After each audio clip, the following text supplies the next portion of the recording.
Voici l'individu qui a tenté d'assassiner Cyril Boshiko vendredi 3 octobre 2025. Pour plus de détails après le générique.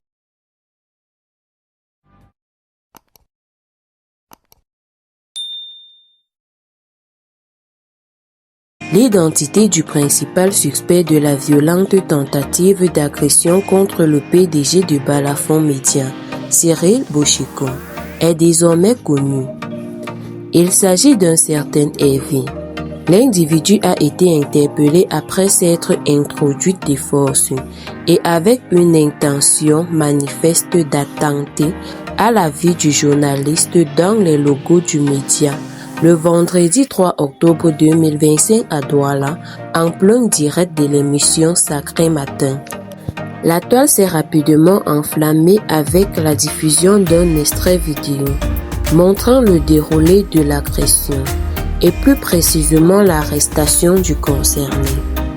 Selon la source Japap Info, cette vidéo circule largement et présente Hervé après l'acte, ainsi que les quelques dégâts causés par lui au siège de la radio. L'intrusion survenue pendant l'interview du ministre délégué Jean de Dieu Momo. La présentatrice Marie-Fleur Amassana a raconté l'effroi en direct, expliquant « Nous avons dû sortir du studio en urgence, puisqu'il y a un monsieur qui s'est introduit dans l'enceinte de l'immeuble de Balafon Média, menaçant notamment le PDG de le tuer. Cyril Boshiko a confirmé que l'agresseur, alerté par un éclat de verre, avait atteint le niveau du studio avant d'être neutralisé, grâce, dit-elle, à l'intervention salvatrice d'un gendarme en civil. Menaces renouvelées et rumeurs en toile de fond. Malgré son interpellation, Hervé aurait réitéré ses intentions macabres. Cyril Boshiko rapporte la menace glaçante de l'homme qui, n'ayant pu l'assassiner ces jours-là, aurait déclaré qu'il reviendrait avec son gars.